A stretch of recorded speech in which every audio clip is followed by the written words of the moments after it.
Hello, Karina. Hello, David. How is my audio? I had a problem with my audio yesterday, so I want to check it out. Good? Everyone can hear You're me? Sounds good. wonderful. Yeah. Awesome. Thank you. Audience, thanks so much for joining us on this Thursday, April 4th, end of the quarter, like just last week. So good job for you all for surviving. We're here today with the brightest mind in the business to talk about how to boost your win rates. Let me start sharing my slides in here. Um, so welcome audience, please, while I'm doing my introductions here, I see we already have a question in there in the Q&A. Let us know in the chat where you're calling from. We love to see the global footprint of our elite community. Today, this event is fun. This fantastic lineup and this fantastic content is brought to you by the team at Modern Sales Pros. For those of you new here, welcome to Modern Sales Pros. We are the world's largest and finest community for more than 35,000 members in sales management, leadership, operations, and enablement. We are all about taking the road less traveled and bringing you along for the journey.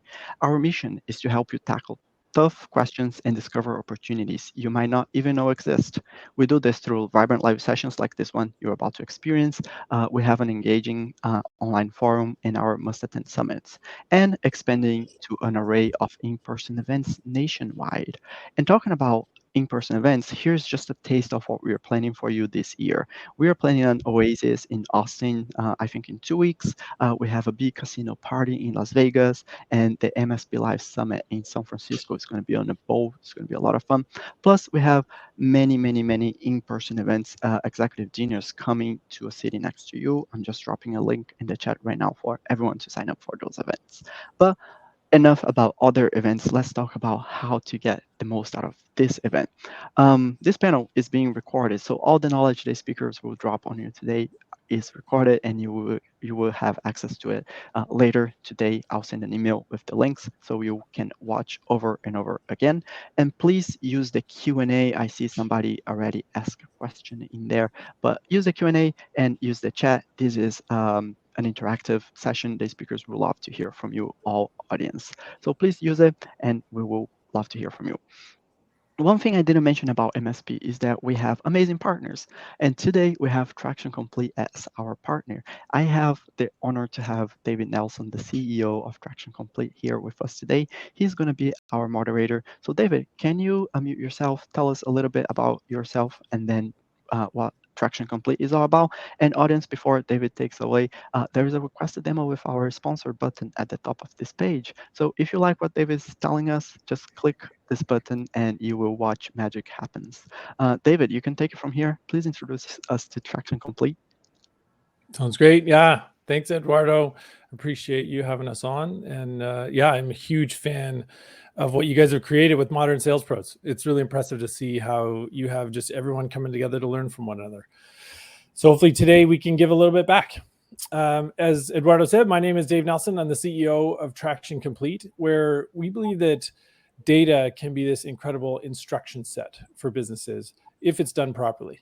And so today's topic is very near and dear to my heart, both in terms of running a sales team and also trying to provide and create products that deliver a lot of value to customers.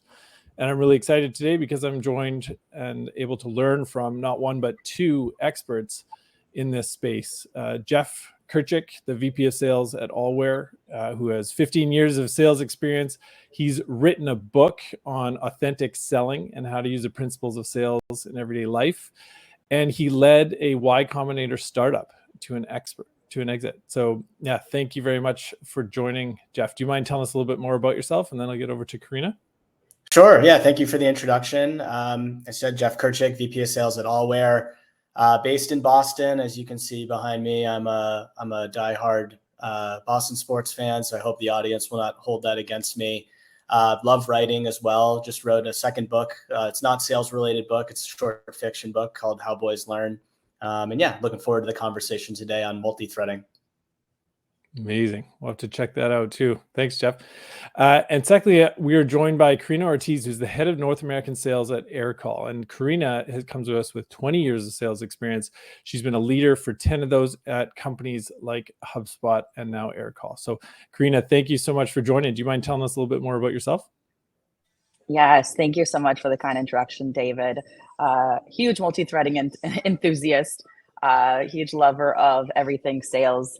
I've gotten to work in B2C and B2B, enterprise, commercial, more transactional, and I see a lot of common threads, pun intended.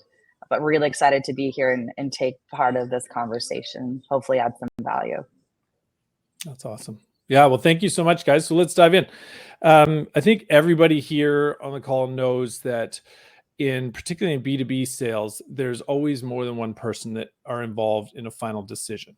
And Gartner used to say that there was something like 6 to 11 people involved in those decisions, but that's increased pretty dramatically, probably in the last 2 years based on the economy. And they're now saying that it's between 14 and 23 people involved in almost every single decision. That's more conversations, more relationships to build, certainly more calls to have to make.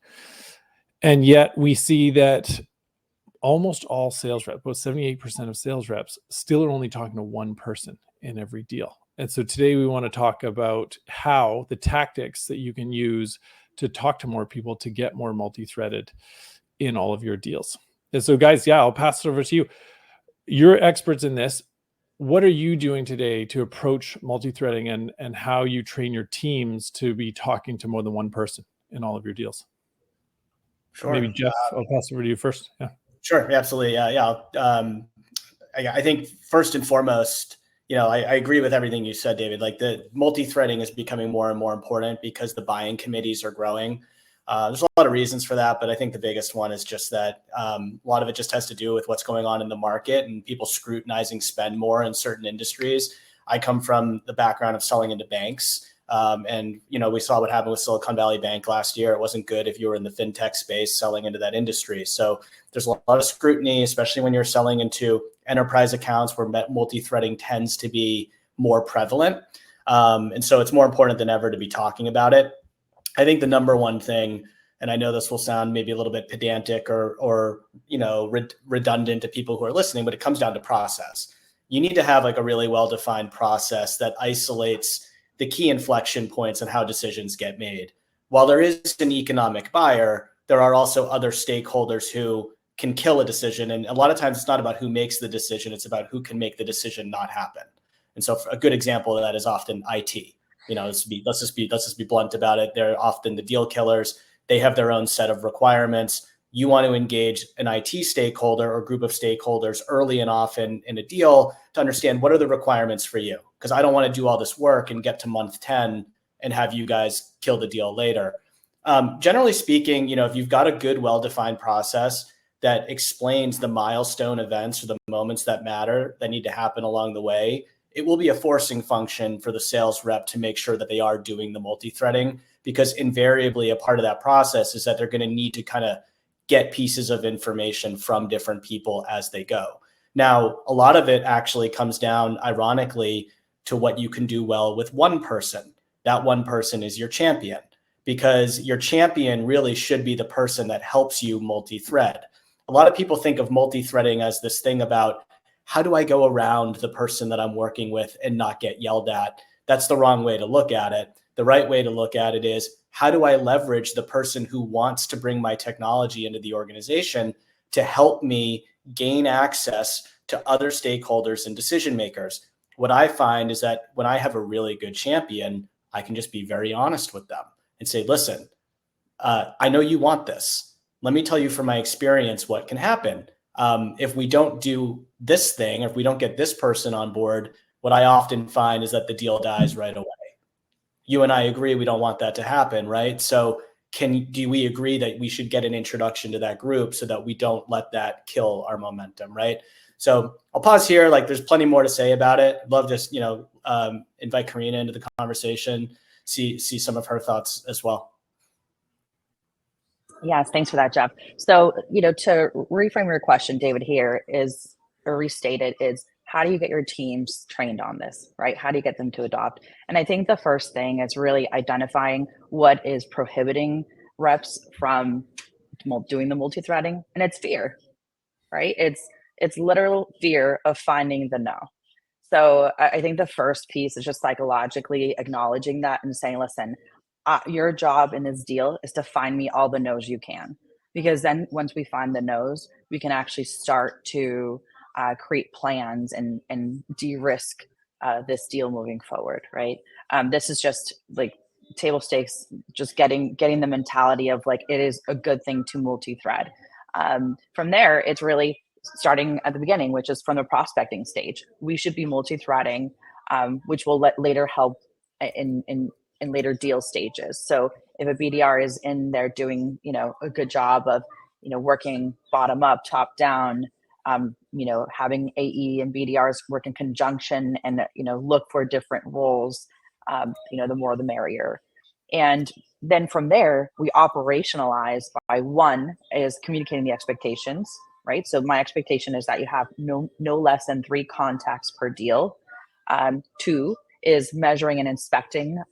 Here at Aircall, we use Gong, and we actually, I think I shared this in one of our earlier sessions, but I look at when my risk factors, Gong will alert me if there's less than 3 contacts involved, for example. And not just involved, but there's like activity happening. And then lastly, 3 is building it in as part of executive briefs and your reverse timeline or mutual action plan, whatever your flavor is for calling that. But that's like really where you can start to inspect, like walk me through your mutual action plan, who's doing what, and then you can start, finding holes in that gap. That's amazing. I love that. Both, Karina, what you were saying in terms of finding all the no's, I think you're right. I think that people are single threaded because they don't want to hear from others. They're comfortable. I think a lot of what sales is too is not necessarily getting rejected, but just getting ghosted, not getting responses. And so a lot of times what happens is when a sales rep finally gets in touch with someone, they latch onto that person and they work with that person almost to a fault, right? Where they're not looking to see who are the other people that I should be talking to. And I think your suggestion of finding all the no's is a great one to relieve that anxiety of potentially finding out no from somebody else. And then Jeff, what you're saying, to use a champion, that's a great way to look at it. What is any suggestions if the person that you're talking to isn't necessarily that fantastic champion that's looking to try to broker you into other people that might be more of a blocker? Yeah, well, so this actually kind of cuts back also, ironically, to also person who might be like finding a no as well. Like whenever I run a demo, you've got all these people that are there. You've all these different personalities. It's a great opportunity to actually figure out, where you should be multi-threading, right? That's like generally speaking, like the demo stage is where it's like your first opportunity to kind of figure out who's who and who you can engage with. What will happen is like you might find that there's someone actually more engaged in that meeting than your initial champion. You might also find that there are people that are disengaged for some reason. And what I want to do, to Karina's point, I want to get to know, I want to pick off individually people at that point on both ends of the spectrum, right? On one end of the spectrum, I have the people who might say no to me, right? I want to get right away, why were you being a detractor from the moment we met? I want to kind of try to understand that and see if I can make headway with those individuals. On the flip side, I might have someone really excited. Maybe that's another champion for me. Or even if it's not a champion, maybe it's like an initial use case or somebody that can that was excited about something that can still play a role in the conversation and supporting my champion. So I still want to pick that person off individually and learn about what got them excited too.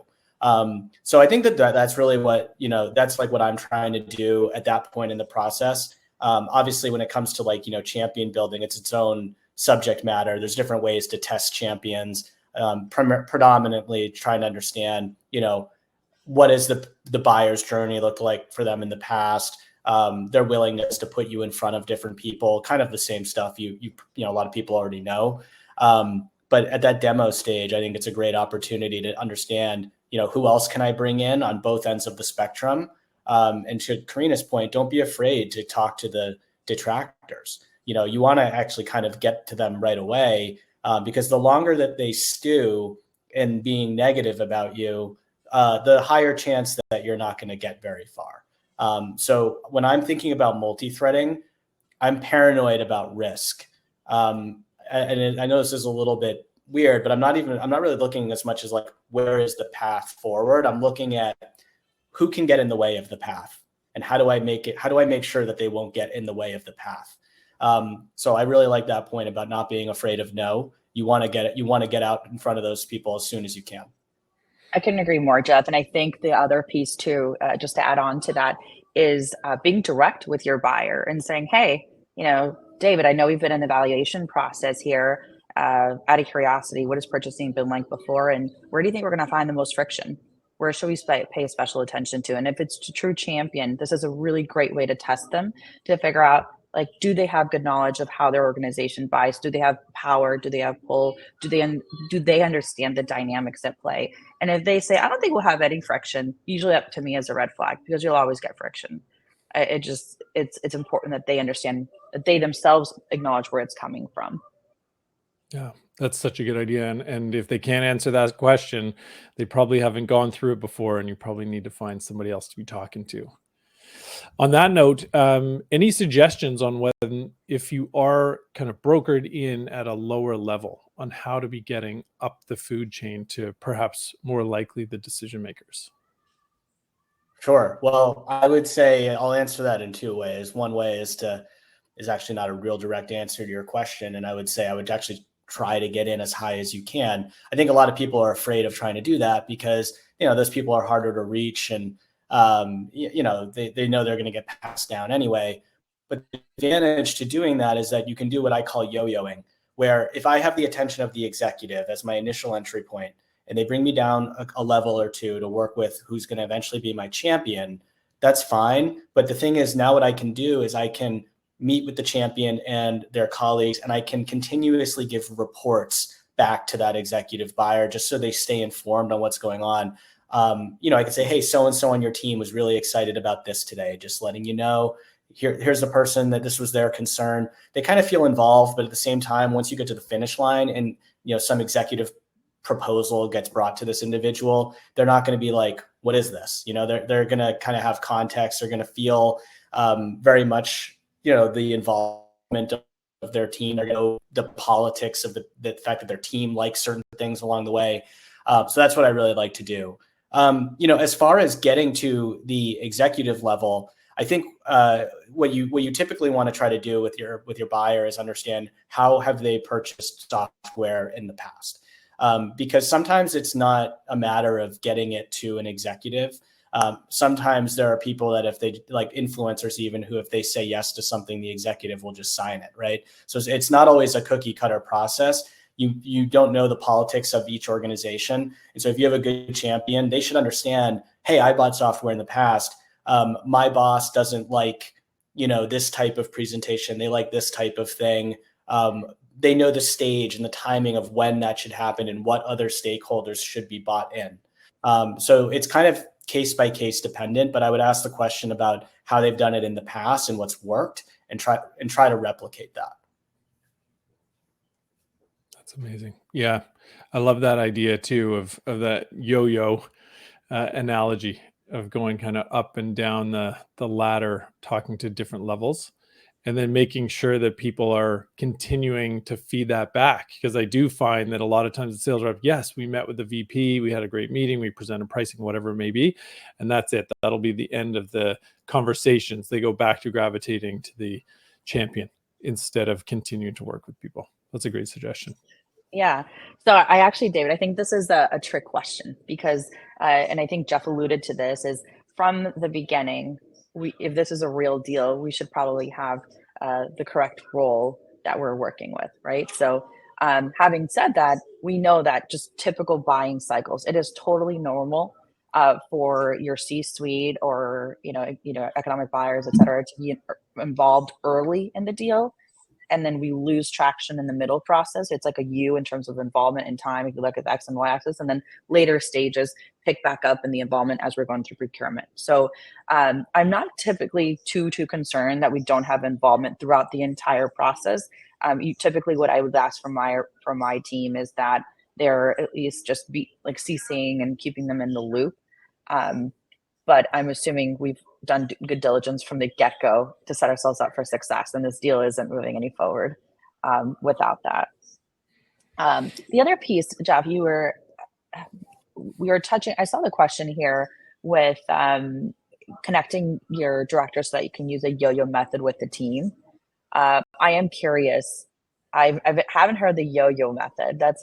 I like that coin term. Yeah. Do you have? Yeah. Yeah, I can give an example. So I think like, the preferred route is what you just said, Karina. We get in at the top and we can yo-yo from there, right? Because the top person's going to introduce me to their subordinates. I'll work with them and I'll go back and forth. I'll update the decision maker, but I'll work with the team and, it's all hunky dory. But, Dan in the chat here asked a great question. Well, it's like, well, what if I didn't get into the executive person at the top right away? I started at the bottom, and then now what am I going to do? So I think what you want to do is try to exchange value as much as you can. I have actually like a unique story. It's a little bit of a cheat code in this case, but I was selling to a bank that was using a legacy vendor, and they thought that this legacy vendor could do the thing that we did. It just so happened that our lead investor was the founder of that company, the legacy vendor that this bank was using. And they were also our lead investor. And so when I knew that, I had some skeptics in the room there and that they were going to bring something to this decision maker, what I said was, I want you all to meet with our investor and ask him why his bank uses us and not the company that he founded to do this thing. And in doing so, what I did is I actually brokered a relationship between the CEO of this bank and, another heavy hitter in the industry, this guy who founded this publicly traded software company and CEO of a bank, right? So I played it off like, look, I'm doing you a favor here because you're going to get networking into this. But I also knew I was bringing in my heavy hitter. I'm bringing in like my cleanup hitter to do my work here. There's no one better than this guy to come in and sell what I'm selling. And so I think if you can create some sort of value exchange when you're trying to do that, that's critical. Now, obviously, the example I gave is extreme. We don't all have an investor who, can just like, fly in and do this for us, but you get the general idea. And sometimes that can be a brokering of like, hey, our CEO wants to meet with your leader as well. They want to talk to him about being on our advisory board or informing our product roadmap and like being strategic partner. You got to kind of give them something to make them feel special and explain, look, I'm asking for this person's time. They're an important person. Here's what I'm going to give you back for it. So that's kind of like what I try to do. How you do it varies, but it's conceptually what I try to do. Yeah, I think that the big takeaway there is that multi-threading, it is a concept of give get, right? It's not just we're trying to work the org to solve our own needs. We're trying to add value, but we can do it in really creative ways. And I think that's a really very creative way of leveraging your network and giving back. Yeah, I love that too.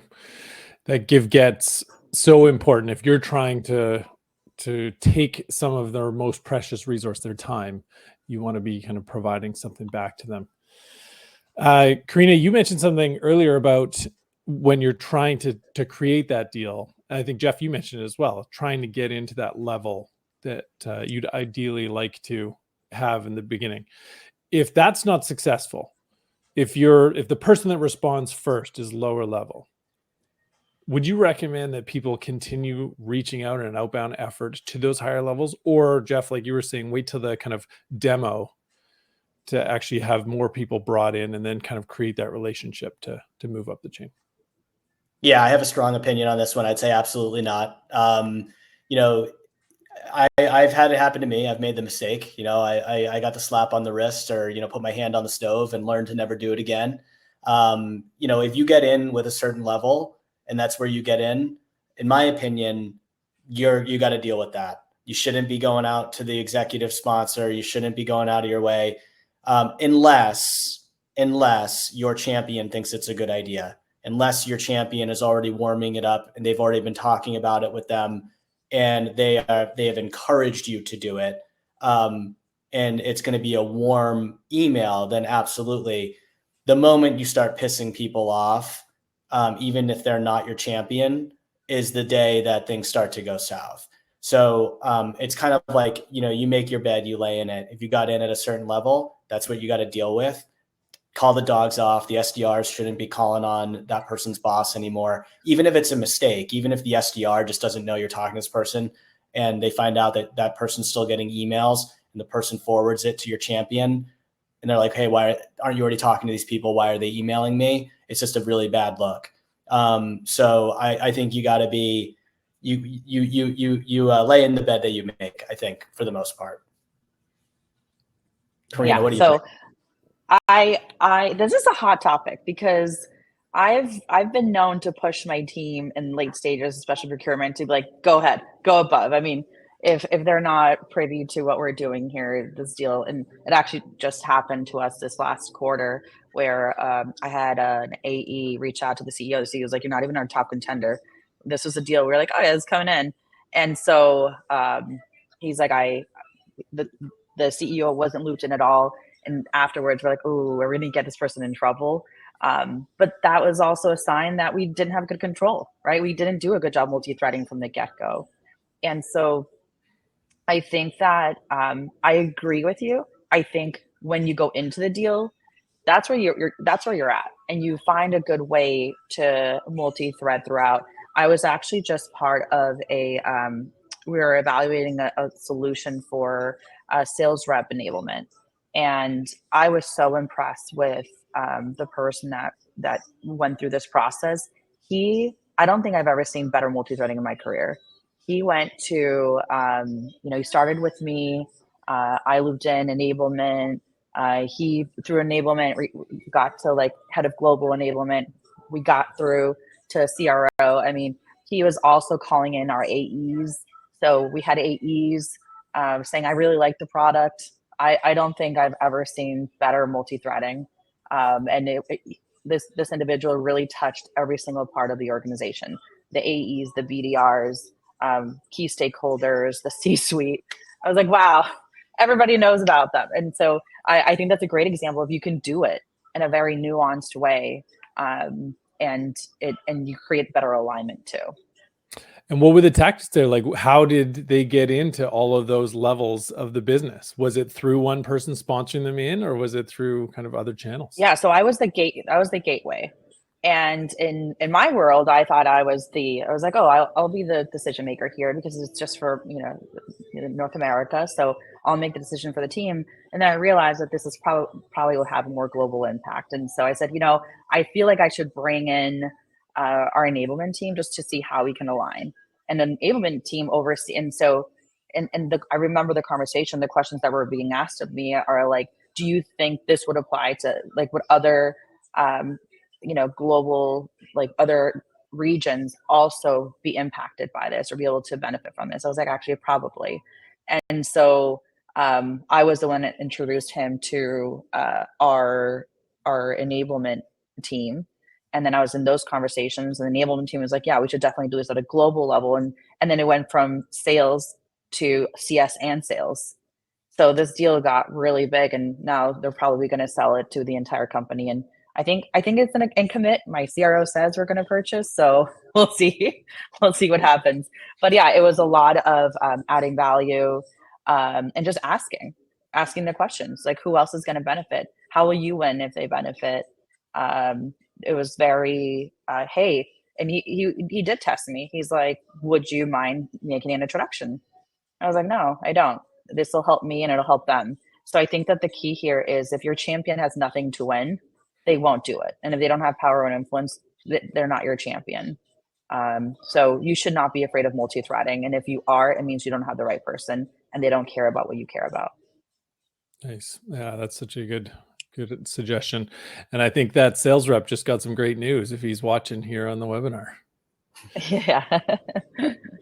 Well, that's great, guys. So we talked about how you kind of train your teams and whatnot to go about doing this. So there's some fantastic tactics. What does your individual deal review look like? So you guys are sitting down with your reps on a regular basis, or your teams are sitting down with the reps and you're going through these deals. How are you kind of putting into practice and focusing on multi-threading there? Karina, you mentioned you're using Gong as that kind of metric today to see how much they're actually interacting. What are the other ways that you guys approach that? Sure. So, I think I talked early on about process being key. Something you can align with your process is like a scorecard. At different stages of your sales process, certain things that should be happening, certain pieces of information, affirmations from certain people, certain signals that you should have. And you can build that into a scorecard where you can literally look at all the metrics of your qualification at each stage and assign a number value, like a numerical value, next to varying degrees of proficiency. So, to give you an example, like knowing who the economic buyer is might be worth some level of points, but the economic buyer stating that they are a big fan of the product might be a different number, right? And this allows you to make it fairly objective as to whether or not you are performing efficient multi-threading, because what will end up happening is if the reps are not hitting the requisite score that they should have at certain stages, they will know where the deficit is. If it's like, hey, I haven't engaged I'm at a 0 for this one thing. Maybe it's like IT requirements, probably need to go and engage IT, right? So it's a forcing function for that. What I also like about it is that I think, you want your reps to not be thinking about the sales process as completely linear. I think it gets them in bad behaviors if they think, oh, okay, I need to do this thing next, and I need to get them to do a demo. And then once they do a demo, I need to do a business case. A lot of times you need to slow down to speed up. Sometimes you actually need to go backwards in order to go forwards. And so your reps need to be in the mindset of not thinking of it like a linear process, but more so about whether or not they have accomplished the correct objectives. And if they're not, they might have to go backwards. They might be pursuing a use case that won't work. That might mean that they have to go find a different use case, right? Part of your criteria on your scorecard might be something about, the effectiveness of the use case being pursued. What is the business case? What's the alignment on it? If you're doing that properly and you're not scoring well, you're going to be forced to go backwards and start over again, which is actually a good thing. So I think that that's kind of like the messaging that you want to have with your reps. And if you have some sort of framework that you can use, in my case, I'm talking about like a deal scorecard or something to that effect that you can use in a deal review, it actually makes this a lot more objective. Now you're out of the, well, I think they're excited or something like that. And you can say, well, have you quantified the metrics? Are they aligned with the metrics? Have they said yes to those metrics, right? So that's what I like to do when I'm having those types of conversations. Yeah. So I'm so sorry to take us back, but I have to address this question because I thought it was a really good question and I missed it. And the question was from Dan around multi-product and different business units. And would we adjust a recommendation to sticking with just the current level? And my answer that's to be like, definitely not. If it's an independent business unit or, maybe we're talking about parent organizations, parent-child relationship organizations, at my prior company at BioRender, we would work with like, let's say, I'm throwing out an example. Let's say School of Harvard, right? Harvard. There's different schools within Harvard. So like the School of Medicine, you have business schools. Like there's within the School of Medicine, you would have, epidemiology. I can't think of anything else. You have different departments is my point, and there's different deans for these departments. Everything is different. So because there's no commonalities and common thread, it is 100% appropriate to be able to go in and redo like the prospecting, the multi-threading within each of those business units. I hope that long-winded answer gave some clarity around what a good practice is. Now to answer the question here, if you want to help me get back on track, Jeff, we're talking about how to inspect, right? With like an AE and like test. Yeah. And for me, it's really around pressure testing. Pressure test is this a coach? Is this a champion? Do we have the economic buyer? Do we have the influencer? Do we have the technical buyer? Really understanding what our involvement has been. And here's what I'll say though, is like, this can be really tricky. I love your idea of the scorecard, but it's how do you make sure that you can capture that information? How do you make sure that it remains there's like like trackable. I don't even know how to state it, right? How do you so if I have a rep that leaves that's been working a enterprise op for 6 months, and they just know this all, like, oh yeah, like these people get along, here's the level of involvement, here's, how do you capture that and pass that like tribal knowledge on to the next AE? Right. No, I think that's actually a good segue, because the next question that we were going to talk about is, what do you think's been challenging when it comes to operationalizing multi-threading and what's missing today? And I think you kind of just made a good point. Like, there's a lot of you just said tribal knowledge, a lot of the best insights don't get shared, things like that. I know for me personally, you touched on, like the deal scorecards and how do you actually put that in practice? And I agree with you. It can be challenging because it's extra keystrokes. It's another thing that they have to do. Even what do they call it? Mutual success plans, which are becoming more and more popular, especially in more complex deals.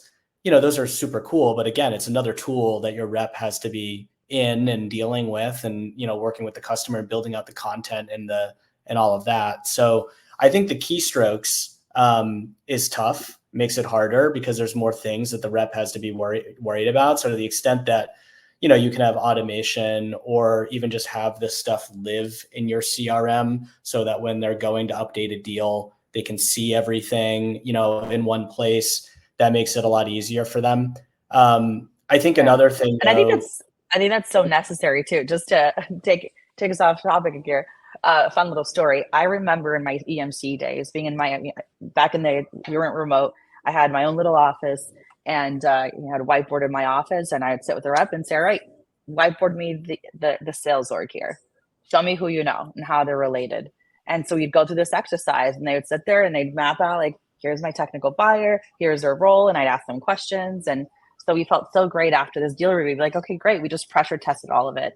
But then where does that information go? Like, that, I think capturing that and then being able to then, when I present this deal to my executive team, because obviously, like, we all have bosses, I can with confidence say, like, here's our org chart, feel free to like, we never were able to do that, right? We'd be like, we'd basically do like an internal executive brief, which, to your point, Jeff, is more keystrokes for the AE. And we're doing that now at Aircall, is we're doing like executive briefs that are customer facing and that are also that we share internal in our deal desk process. Makes sense. Yeah, no, I think that's all like really good stuff. And I think, like, it's more dynamic that way. And like, to that point, even, I think, there's a lot of I'm a big fan of MEDIC or MEDPIC, whenever everyone's got a different acronym for it now. Spice, PACT, BANT. Yeah, there's a million of these things. The problem, though, is, like, in the multi-threading world, all of these things kind of fall short because, there's more, there isn't one economic buyer, like the E stands for economic buyer, but, like, in a lot of deals, it's not that simple. And so, I think as sales leaders, we also need to be malleable in terms of how we build frameworks, and, don't just take the thing that everyone else is doing and, just plug it into your company. I mean, you got to understand, like, what do you actually need to qualify a deal? And if it's more than one EB, then put that in there, EB1, EB2, EB3. If you need 3 to get a decision, then that needs to be part of the criteria, right? So, like, I think that we can use these frameworks as like a foundation for what we want to build, but we need to be able to adapt it to our own organization. Our organizations are all going to be vastly different. So. Amazing. And hey, guys, I'm back. I apologize. I'm gutted. I missed some of that conversation. I'm going to actually have to go back and listen to the recording myself. But thank you guys for picking up the ball there when my computer crashed. One thing we haven't talked about, and maybe this is a topic for a different day, but it's floating in my mind as it's stirring up some creativity, some creative juices, is we talk about people and their roles as individuals, but there's one thing we haven't addressed, and it's the boards. Like that it's not just a person, it's an entity. And we will never, I mean, maybe I've been doing this wrong for 20 years, but I've never had access to a board. And so I think that's an interesting piece in terms of like the thinking about multi-threading and how you're preparing your champion for success and your organization for success. Random musing I'd love to share. And when you say board, you're talking about like a panel of people that How many are going times through that do kind you of have a discussion? deal review and they're like, yep, they have to go to the board, get approval. It's a smaller tech company. They need to, here's like the final vendors they're presenting, and the board's going to go pick it. And I can tell you firsthand, we recently had a C-suite change at our organization, and so we have a new board that consists of internal members. But even going through this software process, we weren't clear on who the board members were internally, right? And so you'll have boards that are internal, you'll have external boards that you will probably always never have access to. But these are the pieces that can definitely impact the dynamics of your deal as well. Absolutely. Yeah, no, fascinating. No, I agree. I've never had to go to the actual board of directors either to get a decision. Usually they're not involved in that granular level, but I guess every business is different. Yeah. Guys, I liked what you were saying about leveraging one of the many different processes out there, MedPick, Spice, etc. When you guys are going through your deal reviews and you're actually working with your reps, are you checking those off for every deal? How are you going through and making sure that in each of those deals they're talking to the right people, that they're following up on those processes? Or is it really just kind of the key biggest deals that you're going through? Yeah, I'd say it's probably the biggest ones that I'm going through. I feel like this is a trick question. Yeah. Jeff, Well, I like that you just took that on. I was like, yeah, no, I'm not doing it on every deal. Just the bigger ones. Yeah, it's the bigger one. I mean, look, I'll be honest. Like, Yeah. I work in a much more transactional business right now. I've just joined a new company for a few months, and a lot of multi-threading isn't even really necessary in what I do today. But my career has been working in enterprise deals before this, and in those environments, when we would run a deal review, we would do it, predominantly based off of the ones that were, the furthest along, or the ones that, kind of needed a little bit more, I guess, brainstorming on them. But yeah, I mean, we used the scorecards, and like, I think, I'll plug Gong, I mean, I'm a big Gong user as well. You can literally build trackers and scorecards in Gong, and if your reps are not doing the right things, you'll get notified. I mean, Karina's doing this. I haven't actually set it up because I don't have to, but it is an effective tool, and it works quite well. So yeah, I mean, I think that's, I don't think you can reasonably do this on every deal, except maybe when you get to like your quarterly review and you have more time to sit down with the team on like an on-site and kind of inspect all their deals as a team. I think that's a good opportunity to do that, but otherwise it's probably just the bigger ones. Yeah, I feel like I should get commission from Gong. I plug them so much, but yes, Gong is, I do so much of my de-risking of deals through Gong. I have notifications for multi-threading, even for how long a deal is in a stage for. But I think that's a really important piece. And I agree with Jeff. We're dealing, I would say we're relatively transactional. We still have a good meaty, chunky deal sizes. But I usually, I'll probably get in the weeds and are maybe top 50 deals. So that's typically where I'm living, and out of like hundreds. That makes sense. One thing I'll add, by the way, is like, and I know this will sound like a shameless plug. I'm not a Traction Complete customer, but I didn't know about you guys until this webinar. A lot of my answer, my answer is kind of was kind of in a world where I didn't really know that these types of maps could sit in a CRM. And so when I say it would have been hard to do this in every deal review, it's because I don't want to have to, go down and have to pull up an org chart through ZoomInfo or whatever and like do it on every deal.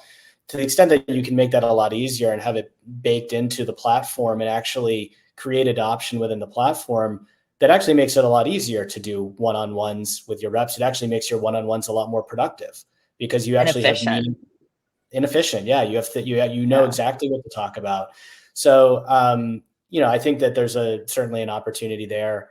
There's all sorts of cool AI tools out there that can help with this. I work with a company called Humantic that gives you personality data on everybody. So if you want to know the personality of all of your buying committee, they actually have a feature is buying committee. It shows you the personalities, what to say to who, how to speak to different people in the buying committee. That's a great thing to layer in with something like this. So not only who's who and what needs to happen, but also how to address them. So there's all sorts of cool stuff that leverage these days. It's hard for me to keep up with it because there's all sorts of interesting innovation in the sales enablement space.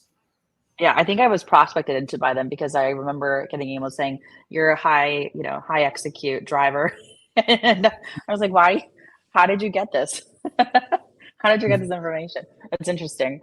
I couldn't agree with you more, Jeff. I, kind of going back to my story about pulling reps into my office and being like, whiteboard me this. You kind of laugh about it now because that meeting would probably go through one deal, and a big portion of the time was them drawing it out, literally, physically, and then explaining, going through each and asking the questions.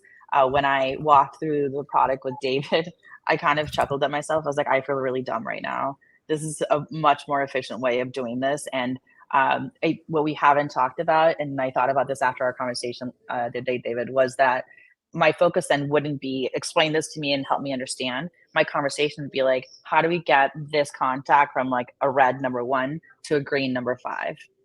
What's the plan there?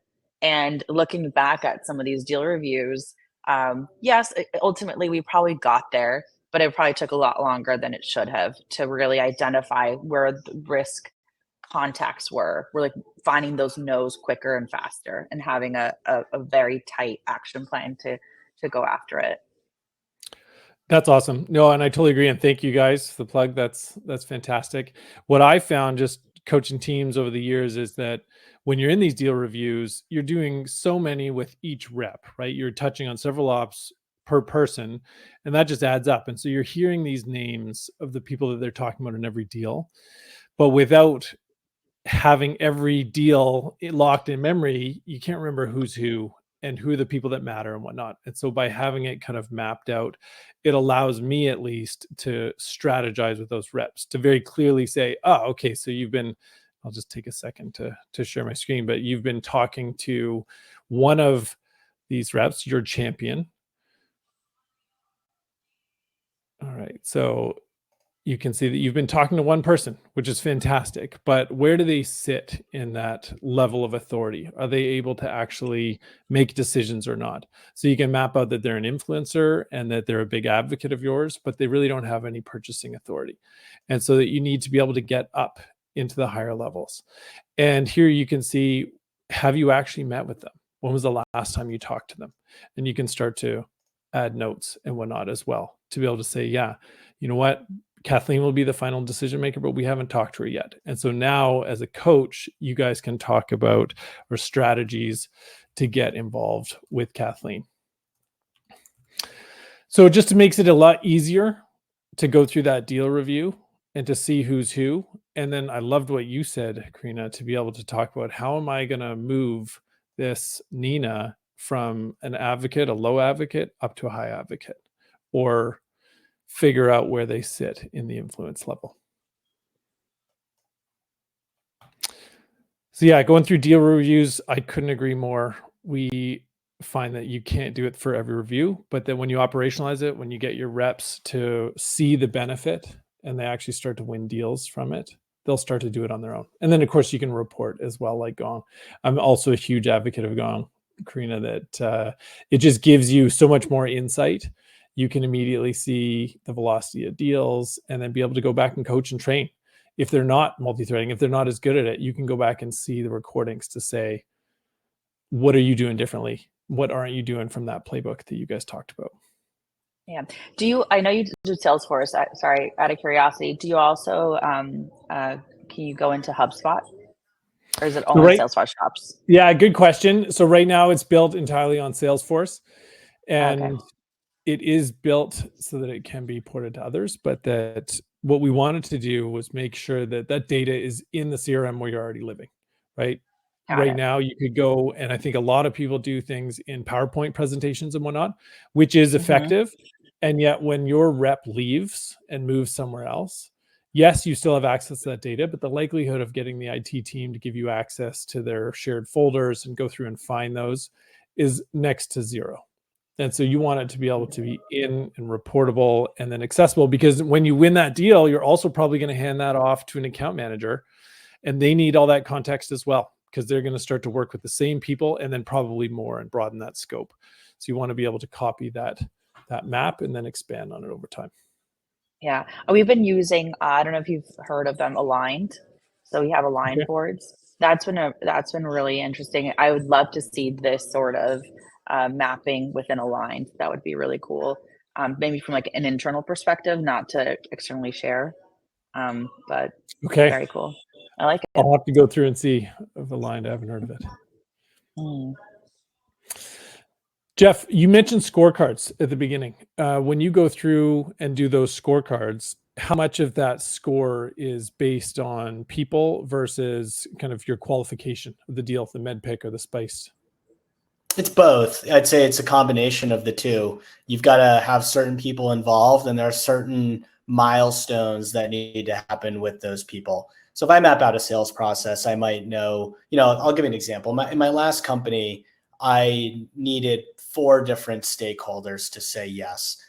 So those stakeholders were, I was selling commercial lenders. So it was like the head of sales or like the person who runs commercial lending. It would be IT, product, and like digital strategy. I needed those 4 people to be on board with what we were doing. And so I need, some philosophical alignment. Certain things need to happen within those 4 groups. Now, not those 4 people don't make the decision per se. My economic buyer might be one of those people, but like I said earlier, like I need to eliminate the roadblocks. I need to eliminate the other 3 from saying no, essentially, or at least, say yes. Right. So, when I'm mapping this out, there's certain thresholds when I'm building my score, like with IT, for example. It's like, 1, do we even know what their requirements are? Yes or no? The answer is no, we're at 0, right? If the answer is yes, we're at 1. Are the requirements well-defined and something that we know that we can achieve, right? Maybe that gets us to a 2, right? But like, you kind of gets up from there. Like, do we have a meeting set up to to display our solution against the requirements? Yes or no, right? You can kind of work your way up until you actually get a thumbs up from IT, right? So that's kind of what I'm trying to do, is like, but it all maps out to who are the stakeholders that are involved in the decision. And then how do I build a score that gets me to a yes, essentially, from each one. So that's more or less the way that I think about it. Incredible. Yeah, that's smart. And so it's almost like a live dashboard that's being scored throughout the life cycle of the deal. So those scores are increasing ideally as you move through and talk to more people and get more yeses, or at least avoid more no's from IT. Correct. Yeah. Yep. Or getting more information in general. The more information we're being exposed to, the better, in any case, right? So we want to continuously be learning more, also for our own benefit, because if we're not a good fit, we also want to know if we should walk away. And the more information we get exposure to, the faster, the more we can readily make that decision. Sometimes you're going to be disappointed. You're going to, go out and get something. You're going to find out there's a hard requirement you can't meet. But as they say, a no is much better than a maybe. You don't want to go down this path and spend a year on a deal and have it blow up. You'd rather just get a no on day 1. So to the extent that you can start mapping this out, encourage people to go out and get the information that helps us understand if we're a good fit. I think that's in the best interest of both sides. That's such good advice, because as tough as it is to hear as a sales rep and know that you can then go focus your time and effort elsewhere versus chasing something that may never come to fruition and at the expense of all these other great deals that you could focus on. Exactly. Yeah, I think this is kind of going back to where we started, right? My first statement was that making it okay to get to that no and making it less scary. I could do an entire TED talk around getting to the no as quick as possible in sales. That will, I think, for really good reps, that has been in my career what I've seen distinguish the good from the great from the good, however you want to say it. It's their ability to see, like, can we help them? Can we truly help them? Can we solve their problems? And getting to that no as quickly as possible and making it like, that's it. I just want you to get to the no. I don't want you to close this deal. I want you to get to the no. And if it closes in the process, excellent. But that is how I do a lot of my coaching and framing. That's amazing. I love that. I love that. That probably relieves a ton of anxiety from your team as well, and helps them focus and then move on to the other deals and eliminate the happy years. I don't want to know why this deal is going to close. I don't care. I want to know why it's not going to close. You know, who are we not talking to? What are the things that we're not seeing? Who are the roles that we don't know exist? Maybe, right? Those are always the tricky ones. Totally. We call them the rose-colored glasses. Same idea. Yeah. I love it. Yeah. Well, guys, I know we're running short on time here. Any last-minute piece of advice or tactics for the group before we bring Eduardo back on? I don't think so. I mean, I think the most important takeaway is just that this is becoming more and more prevalent. We need to invest in tools and coaching to make sure that we're reacting to it. It's, like I said, it's only become more and more important as the buying committee grows. Those are my biggest takeaways. Yeah. I would say one thing, and that is, I think we think that because we're doing transactional deals that we don't have to do multi-threading. And I recently brought in a speaker. His name is Matt Doyen. He's CEO of Triple Session. And he said something that really stuck with me. And it's, even if you think it's a transactional deal and it's a small business, 20-person company, 30-person company, and you think there's only one decision maker, every person, because we're human, makes the decision with somebody else. They talk to their mom. They talk to their sibling. There will always be a second person involved. So even if you have a very transactional sale, really push to figure out, like, who is the person that their sounding board that could also be involved in the conversation or the discussions where they get their point of view. So I thought it was a really interesting. This is for more obviously VSB, like very small business deals. But this could be a good tip to always push for who that second person could be. That's fantastic. Yeah. Well, guys, thank you. I appreciate it. I learned a ton from this. Jeff, I love what you were saying at the beginning about using a champion, not to go around them, but to broker them in. And then Karina, you were a great example of doing that for your vendor or potential new vendor that's coming on board. And also testing that whether they're engaged or not, and that true champion. And then Karina, your finding all the no's is incredible advice. I love that. That's something we'll put into action too. I think the sales reps probably love that, right? To know that you're realistic and that you're encouraging them to go qualify those deals. That's awesome. Eduardo, thank you for coming back, and thank you for everyone for listening. This has been a real pleasure. Yeah. We're going to wrap things up here. But first, I want to say thank you for the audience for your participation and for being here with us today. We love having you here, audience. You're the best part of MSP. Thank you to the wonderful Traction Complete. They're doing great things. So be sure to check them out. There's some links in the chat, and there's also the button to request a demo at the top of this page. And finally, thank you, Jeff, Karina, and David, for all this knowledge. I am pretty sure the recording will be very helpful for everyone here listening today because of all the knowledge you dropped on us. The recording and key takeaways will be available later today, audience, and also for our speakers. While the speakers and I hang out backstage, the MSP team will make sure that you receive everything that you need, audience. Speakers, thank you so much. You are all amazing. We can go hang out backstage, and I'll see you in the next event. It's great. Thanks for having us. Yeah, thank you.